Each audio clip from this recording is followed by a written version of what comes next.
আমি আর রেহানা যে বেঁচে গেলাম, বোধহয় মাত্র 20-25 মিনিটের একটা ব্যবধানে আমরা মৃত্যুর হাত থেকে রক্ষা পেয়েছি। এটা আসলে মানুষ বিশ্বাস করবে না। 32 নম্বর বাড়িটা পর্যন্ত জ্বালিয়ে দিল।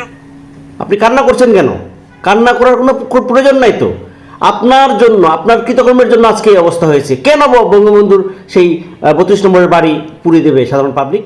কি মনে করেন যে মীর কাসেম আলীর আমরা যে ফাঁসির ব্যবস্থা করতেছি, আগামী 30 তারিখে তার শুনানি হবে, তারই 100 কোটি 200 কোটি 500 কোটি টাকা যাচ্ছে কই? আপনি কি মনে করেন এইগুলা সে অন্তত যাওয়ার আগে আমাদের বিরুদ্ধে ব্যবহার করে যাবে না?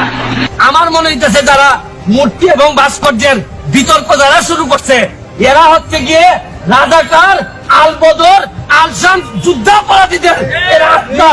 আসসালামু আলাইকুম রহমতুল্লাহি ওয়া সম্মানিত দর্শক, সাবেক প্রধানমন্ত্রী 5ই আগস্ট বাংলাদেশ ছেড়ে চলে যাওয়ার পর এই পর্যন্ত তার অনেকগুলা ফোন রেকর্ড ভাইরাল হয়েছেন এবং অনেকগুলা ফোন রেকর্ডে মানুষ শুনতে পেরেছেন। কিন্তু এবারের ফোন কলটা ছিল একটি ব্যতিক্রম ধর্মী ও ভিন্ন ধর্মী। কিন্তু হঠাৎ করে সাবেক প্রধানমন্ত্রী শেখ হাসিনার কণ্ঠে কান্নার আওয়াজ কেন? 32 নম্বর বাড়ি নিয়ে শেখ হাসিনা এতদিন পরেই কেন ক্ষোভ ঝাড়লেন? তাহলে কি চাচ্ছেন সাবেক প্রধানমন্ত্রী শেখ হাসিনা? কী বা কারণ? যেহেতু এখন তিনি ভারতে আছেন, খুব শান্তিতেই আছেন, তাহলে তারপরেও তার চোখে মুখে কান্নার ছাপ কিন্তু কেন? দর্শক, আজকে সে বিষয়টি নিয়েই থাকছে।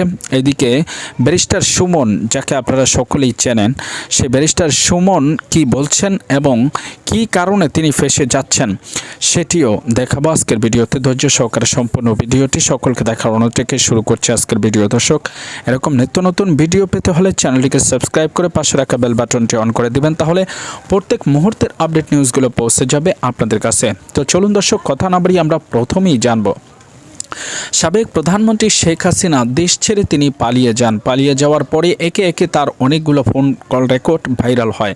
সে সকল ফোন কল রেকর্ড নিয়ে বিভিন্ন সময় নেটিজেনদের মন্তব্য থাকলেও এবারের ফোন কলটা ছিল একেবারেই ভিন্ন, যেখানে তিনি তার বাবার মূর্তিকে ভাঙার কথাও বলেছেন, উল্লেখ করেছেন এবং 32 নম্বর ধানমন্ডি 32 নম্বরে যে তাদের বাড়িতে আগুন দেওয়া হয়েছে সেটি নিয়েও তিনি মায়া কান্না কেঁদেছিলেন। সবচেয়ে বেশি তার কান্নার যে কারণ ছিল সেটি আপনারা হয়তো বা ভিডিওর ইন্ট্রোতে শুনেছেন। আসলে এমনটা কেন হলো?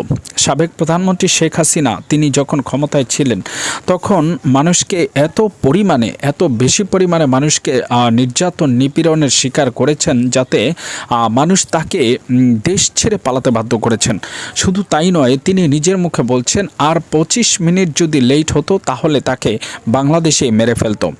এমন কি কাজ করেছেন? যদি আপনি ভালো কাজই করে থাকেন, আপনি বিভিন্ন সময় গলার বুলি দিয়ে বলেছেন যে আপনি উন্নয়ন করেছেন, সাধারণ জনগণের জন্য কাজ করেন, সাধারণ মানুষের জন্য কাজ করেন, তাহলে সেই সাধারণ জনগণ, সাধারণ মানুষ আপনাকে কেন দেশ থেকে তাড়িয়ে দিবে? তখন আপনার নেতাকর্মীরা কিংবা আপনার কর্মীরা কোথায় ছিল? যেই পুলিশ বাহিনী আপনি লালন পালন করেছিলেন, যেই পেটুয়া বাহিনী আপনি লালন পালন করেছিলেন, যে হেলমেট বাহিনী আপনি লালন পালন করেছিলেন, সেদিন তারা কোথায় ছিল? আপনাকে রক্ষা করার জন্য কেউ এগিয়ে আসলো না কেন? আপনার নেতাকর্মীরা আপনি দেশ ছেড়ে পালিয়ে যাওয়ার পরে কেউ একটা বক্তব্য আজও পর্যন্ত দিতে পারলো না কেন? আমরা দেখেছি যে 10 ডিসেম্বরের পরে বিএনপিকে যখন কুক্ষিগত করা হয়েছিল, ঠিক সেই সময় বিএনপি কিন্তু বিভিন্ন জায়গা থেকে তাদের নেতাকর্মীরা মিডিয়ার মাধ্যমে এসে, ফেসবুকে হোক, লাইভে হোক, কিংবা যেভাবেই হোক, নেতাকর্মীরা এসে দু একটা কথা বলেছিলেন। কিন্তু আপনার নেতাকর্মীরা এখন মোটেও পারতেছেন না। কিন্তু কেন?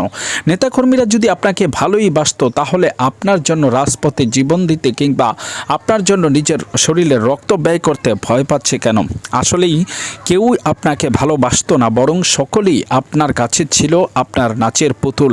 তাদেরকে যেভাবে চলতে বলতেন সেভাবেই তারা চলেছে, যার কারণে আজকে আপনার প্রতি এই মহব্বতটুকু, এই মায়াটুকু দেখাতে পারেনি। শুধু তাই নয়, বিভিন্ন সময় আপনাকে যারা উস্কে দিয়েছে বিভিন্ন বক্তব্য দেওয়ার জন্য এবং রাজনীতি করার জন্য, যারা আপনাকে বাধা দিয়েছিল সুষ্ঠু নির্বাচন করার জন্য, যারা আপনাকে বাধা দিয়েছিল দেশটিকে শান্তিতে রাখতে কিংবা জনগণের উপরে যখন নিপীড়ন হচ্ছিল, যখন আবু সাইদের মতো লোককে আপনার পেটুয়া বাহিনী হত্যা করেছিল এবং প্রায় 2000-এর মতো মানুষকে যখন হত্যা করা হয়েছিল, তখন যদি আপনি ঘুরে দাঁড়িয়েতেন, আজকে মানুষ আপনার পিছনে দাঁড়াতো।